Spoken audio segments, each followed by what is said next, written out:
Bonjour à tous. Donc aujourd'hui, l'objectif de cette vidéo sera de voir si les stratégies de confinement généralisées transgressent la loi naturelle. Question importante à l'heure actuelle, où la plupart des pays du monde anciennement appelé monde libre adoptent cette approche pour lutter contre le virus le plus terrifiant que l'humanité n'ait jamais connu. Pour ceux qui ont vu mes vidéos précédentes, et qui commence à comprendre le principe de la loi naturelle, il ne faut que quelques secondes pour voir vers où va tendre la réponse à cette question. En effet, la loi naturelle qui régit la morale et permet d'évaluer les conséquences de toute action est on ne peut plus claire. Si je m'attaque aux libertés d'autres êtres et que je m'octroie des droits que d'autres n'ont pas, je fais le mal et les conséquences seront toujours chaotiques. Il n'y a pas d'exception à cette loi, et quelles que soient les excuses utilisées pour la transgresser, une transgression reste une transgression, et cela conduit à de la souffrance. Mais en quoi consistent les confinements exactement? Le principe du confinement utilisé un peu partout consiste à restreindre la circulation des personnes, supprimer leur droit de se rassembler, empêcher de travailler ceux jugés non essentiels, forcer le port d'une muselière, etc., etc. Et bientôt, j'imagine que ce sera également forcer les tests, le tracing, le vaccin, et il n'y aura plus aucune limite. Ces restrictions sont plus ou moins tyranniques en fonction des pays ou des villes, variant en fonction de la mégalomanie des dirigeants au pouvoir et de la docilité de la population. Précise également l'élément suivant, c'est que les personnes à qui sont imposées toutes ces restrictions ne sont pas malades et que jamais dans l'histoire on a combattu une pandémie en confinant des personnes non malades et encore moins en fermant des sociétés entières. À titre d'exemple, en Belgique, pour ce second confinement, voici quelques-unes des règles actuellement en vigueur. Vous avez, par exemple, à l'intérieur, vous ne pouvez avoir qu'une seule personne de contact. À l'extérieur, 4 personnes maximum avec 1,50 m de distance entre elles. Fermeture des professions non essentielles, car apparemment, il y a des personnes essentielles, comme les hommes politiques, bien évidemment, et d'autres personnes jugées non essentielles qui, elles, ne peuvent pas travailler et gagner leur vie.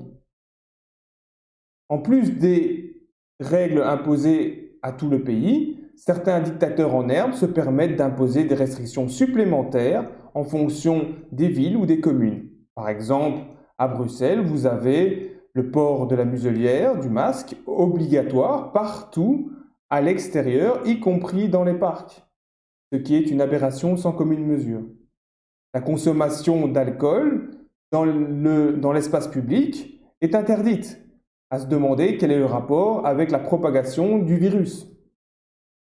Donc, je m'arrête là, car je pense que vous aurez compris l'idée. Et si vous êtes comme moi, cela vous fera mal au ventre de voir que certains individus pensent avoir le droit d'imposer à d'autres ce genre de mesures.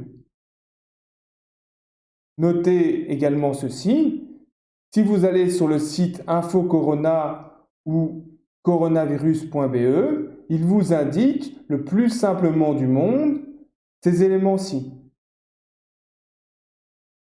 Par exemple là, il vous indique que si nous sommes forcés de mettre en place ce genre de mesures autoritaires, c'est parce que, je cite ici, c'est que malgré les mesures déjà prises, la situation ne s'améliore pas. Si vous allez sur ici coronavirus.bruxelles, ici il vous indique clairement, je cite, pas d'impact pour l'instant des mesures précédemment prises. Donc, c'est vrai que c'est étonnant. Forcer les gens à porter une muselière dès qu'ils mettent le nez dehors, les terroriser 24 heures sur 24, leur enlever leurs distractions, les appauvrir, je suis surpris que la santé de la population ne s'améliore pas. De plus, vu qu'il se base entre autres sur les résultats des tests PCR pour évaluer l'amélioration ou non de la situation, vous imaginez bien qu'on n'est pas prêt de s'en sortir. Je vous invite, si vous ne l'avez pas déjà fait, à aller voir ma vidéo sur les tests PCR et à vous informer davantage sur le sujet. Je rappelle également deux choses à ceux qui l'auraient peut-être oublié. C'est que déjà, premièrement, entre mai et octobre, presque 5 mois, les hospitalisations et les morts taguées Covid-19 étaient quasiment inexistantes.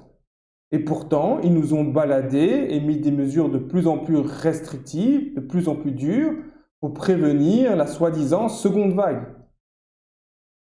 Deuxièmement, les hôpitaux sont surchargés chaque fois qu'il y a une épidémie de grippe un peu virulente, ce qui ne risque pas de s'améliorer vu qu'ils réduisent les lits et les moyens hospitaliers depuis des années. Pour ça, pas d'argent. Mais pour les vaccins, là, on débloque des fonds illimités sur le dos du bétail humain. Donc ici, des psychopathes se permettent de menacer la population de mesures toujours plus dures si la situation ne s'améliore pas, alors qu'ils sont la principale cause de cette dégradation. C'est le monde à l'envers.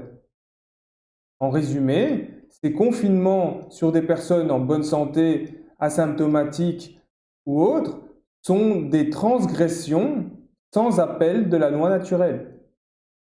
Vous le savez, transgression de la loi naturelle égale chaos, souffrance, servitude. Une autre remarque à ceux qui pensent que oui, un individu ne peut pas imposer ce genre de mesures à un autre individu, mais que les gouvernements, eux, peuvent légitimement le faire, sachez que vous ne pouvez jamais donner à une entité ou à un groupe des droits que vous-même ne possédez pas. La loi naturelle ne vous permet jamais de retirer les droits et les libertés des êtres, quelles que soient les circonstances, et cela aussi longtemps que ces êtres ne transgressent pas la loi.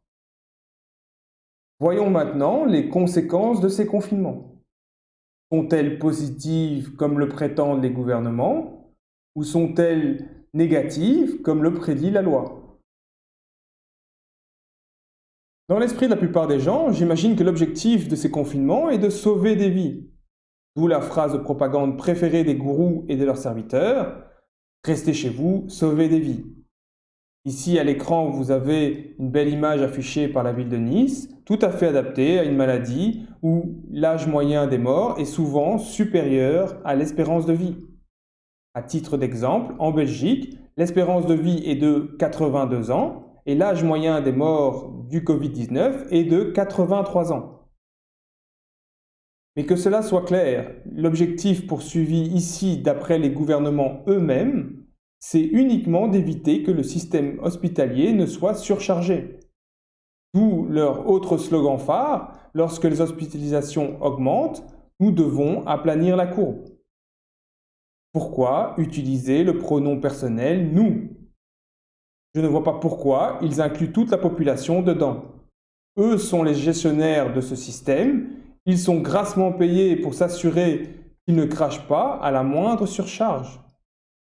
Donc ici, l'objectif principal des confinements n'est donc pas de sauver des vies.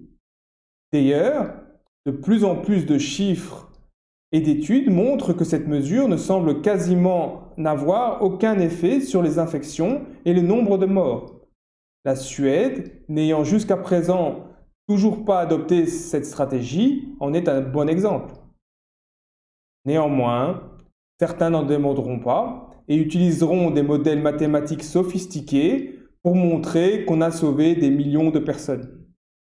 Des modèles probablement aussi précis que ceux utilisés pour plonger le monde dans cette hystérie et qui se sont finalement révélés complètement faux.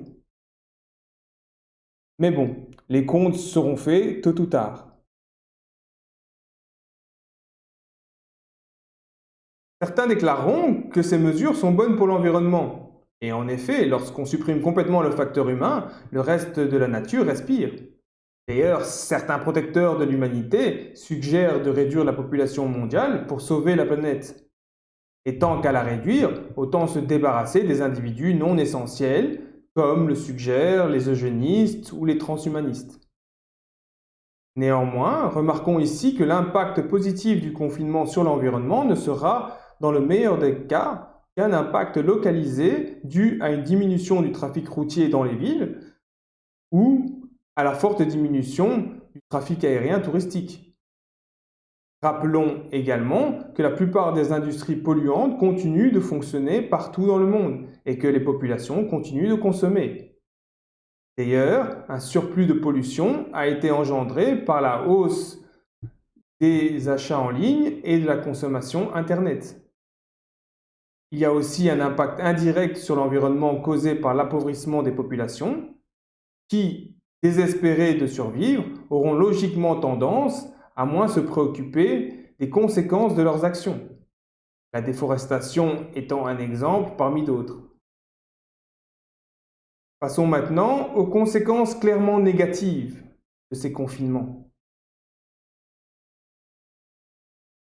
Passer en détail toutes les conséquences négatives des confinements, que ces conséquences soient directes ou indirectes, à court ou à long terme, prendrait beaucoup trop de temps dans ces petites vidéos. Donc ici, je ne citerai que quelques-unes d'entre elles, mais je vous encourage, si vous êtes intéressé ou si vous avez des doutes, à effectuer des recherches par vous-même. Les articles et les études sont de plus en plus nombreux à ce sujet, mais comme toujours, ne vous arrêtez pas aux sites de fact-checkers ou aux médias traditionnels. Cela même si eux aussi sont amenés à revoir leurs copies tellement les preuves sont accablantes. J'ai inclus comme toujours quelques liens dans les notes en dessous de cette vidéo, donc n'hésitez pas à les parcourir. Donc parmi les conséquences clairement négatives des confinements, nous retrouvons évidemment les conséquences économiques avec la création d'une récession économique, un accroissement des richesses des grosses compagnies telles que Amazon, Google, Apple, Microsoft et bien évidemment les compagnies pharmaceutiques, une suppression des petites et moyennes entreprises qui font faillite, une augmentation du chômage, un accroissement de l'extrême pauvreté. Au niveau de la santé, nous retrouvons la mise en attente des opérations et des consultations médicales jugées non essentielles, une interruption de certains traitements, l'affaiblissement général du système immunitaire dû à l'enfermement, la peur et le stress, l'augmentation des dépressions et des suicides, la destruction psychologique des individus et en particulier des enfants avec une généralisation du sentiment de peur de l'autre. Au niveau systémique, on retrouve une aggravation des famines due à la perturbation des chaînes de production de nourriture. Ici, à titre d'exemple, on peut citer cette étude du Lancet qui prédit entre 300 000 et 1 200 000 morts d'enfants due à la perturbation des systèmes de santé et à la diminution de l'accès à la nourriture. Évidemment, cette étude a été financée par la Bill et Melinda Gates Foundation et Global Affairs Canada, donc elle doit être prise avec des pincettes. Et regardez quelles sont les solutions qu'ils vont proposer pour résoudre ce problème. Il y a également un isolement des personnes, une fragilisation des personnes plus âgées et une augmentation des agressions intrafamiliales. Inceste et viol et autres agressions sont plus difficilement dénoncées quand on est confiné. Donc, en un mot, c'est une catastrophe. Comprenez bien que les impacts sont mondiaux. Ils ne sont pas localisés à votre quartier, ni même à votre ville. Imaginez l'impact de l'arrêt du tourisme sur des pays ou des régions dont c'est la base de l'économie et donc la base de la survie. Si un jour la raison reprend le dessus et qu'on fait le bilan de cette mesure de confinement, combien de vies aura-t-on sacrifié pour sauver hypothétiquement quelques milliers? 1 million, 10 millions, 100 millions, plus?